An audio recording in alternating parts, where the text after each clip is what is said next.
अस्सलाम वालेकुम, आदाब। मैं सैफुल इस्लाम सैफ़ी और आप देख रहे हैं अहवाल दुनिया की ख़ास पेशकश मुलाकात में आज हम आपकी मुलाकात करवाते हैं राष्ट्रीय उलमा कौंसिल के राष्ट्रीय प्रवक्ता जनाब तलहा इरशादी साहब से। स्वागत है आपका। बहुत बहुत शुक्रिया आपका।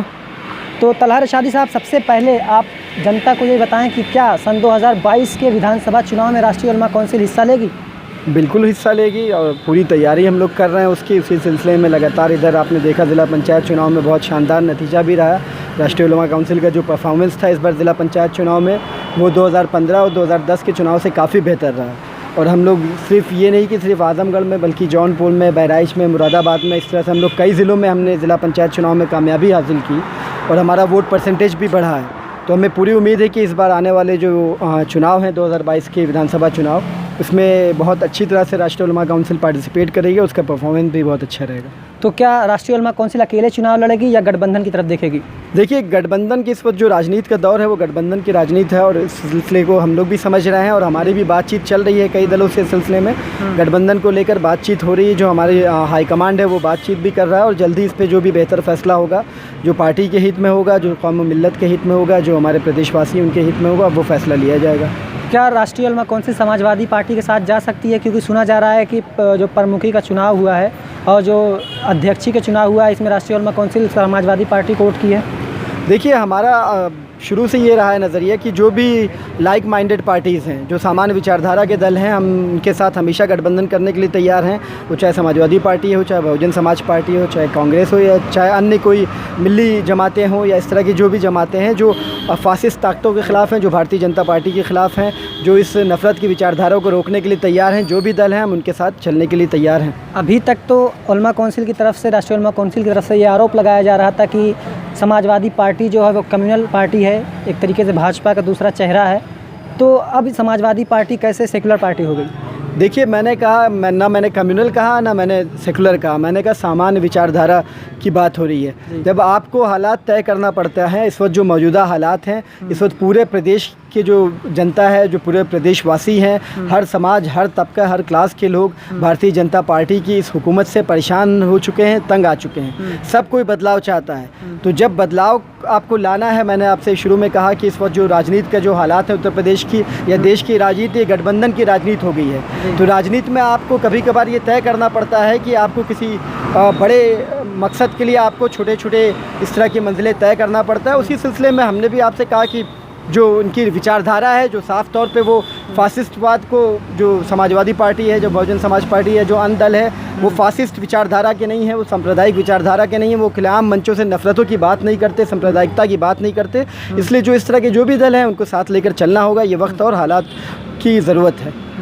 अच्छा, ये बताइए, जो भाजपा की बात हुई तो भाजपा के जो ये नई पॉलिसी आई है, child policy, population control policy, इसमें क्या राष्ट्रीय उलमा कौंसिल इसमें साथ दे रही है या क्या? इस पर राष्ट्रीय उलमा कौंसिल का क्या पक्ष है? देखिए, इसमें अभी जो पॉपुलेशन कंट्रोल बिल है, इस पर कोई टिप्पणी करना वक्त से पहले इसका बिगुल बजाना है। क्योंकि अभी देखिए, एक लॉ कमीशन ने एक ड्राफ्ट बनाकर पेश किया है जिस पे 19 जुलाई तक जनता की राय मांगी जा रही है, कल तक की।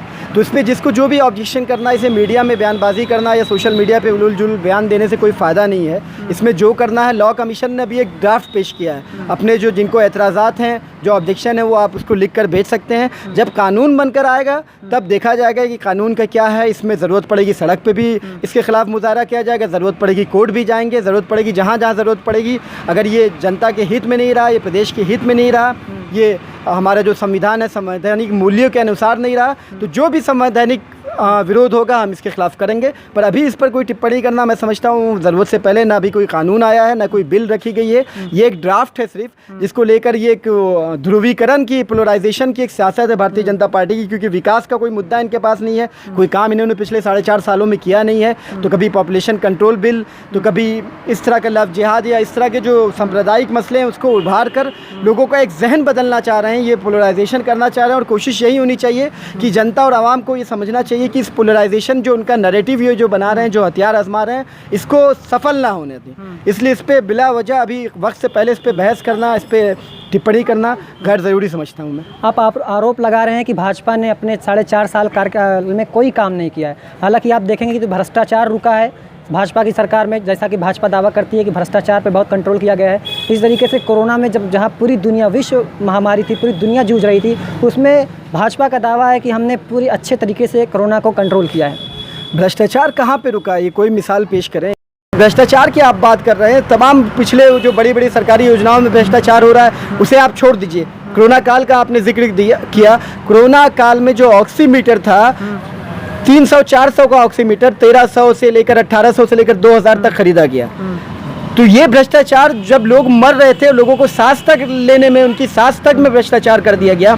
ऑक्सीजन की सप्लाई में आपने देखा कितना बड़ा भ्रष्टाचार हुआ। तमाम इस तरह के मुद्दे सामने आए तो भ्रष्टाचार रोका गया। लोग जब जीने मरने पे थे लोग, तब उसमें भी भ्रष्टाचार हो गया और आप कह रहे हैं भ्रष्टाचार खत्म हुआ।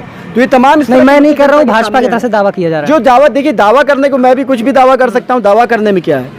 अच्छा, उलमा कौंसिल पार्टी से ज़्यादा एक तहरीक थी सन 2008 में, जिस चीज़ को लेकर उलमा कौंसिल बनी थी।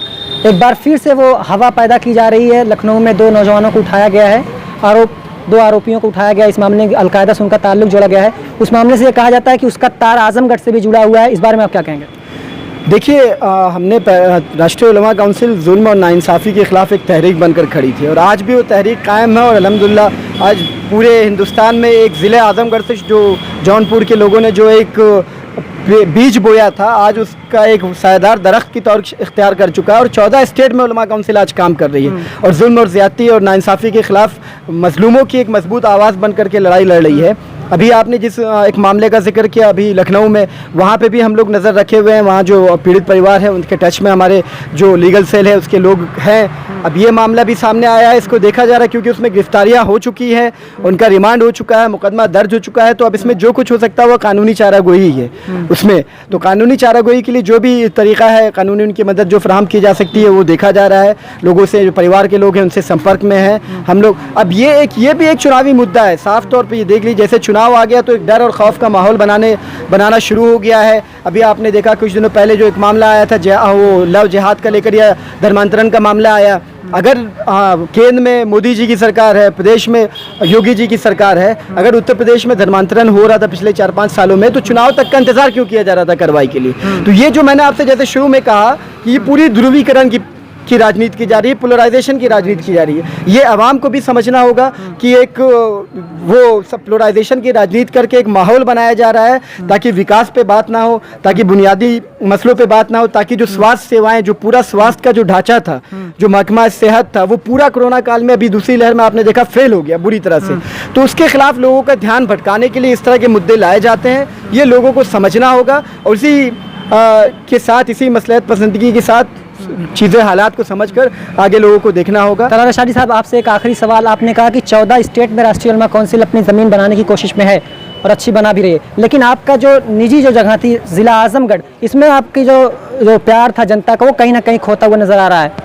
देखिए, ऐसा कुछ होता, मैंने भी आपसे कहा कि अभी ज़िला पंचायत का जो हमारा चुनाव था उसमें जो इस बार हमारा, अगर ज़िला आज़मगढ़ की हम बात करें तो हमारा परफॉर्मेंस 2015 से, पिछले चुनाव से काफ़ी बेहतर रहा। हमारा वोट परसेंटेज भी बढ़ा, हमें वोट भी पिछले चुनाव से बहुत ज़्यादा बेहतर मिला। हमारा जो रिज़ल्ट रहा, ठीक है, हम 1 सीट जीते पर 3 सीटों पे हम सेकंड नंबर पे रहे और कई सीटों पे हम थर्ड नंबर, फोर्थ नंबर पे रहे। तो हमारा परफॉर्मेंस ओवरऑल अच्छा रहा।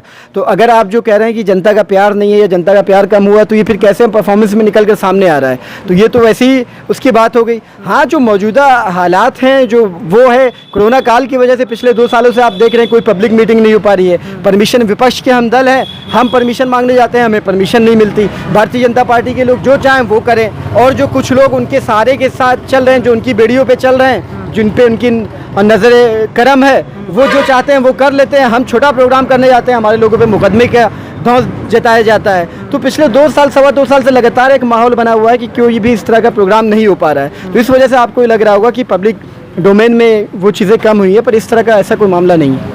बहुत बहुत धन्यवाद तलारा शादी साहब आपका। ठीक, बहुत बहुत शुक्रिया। आज की मुलाकात में बस इतना ही। देखते रहिए हवाले दुनिया।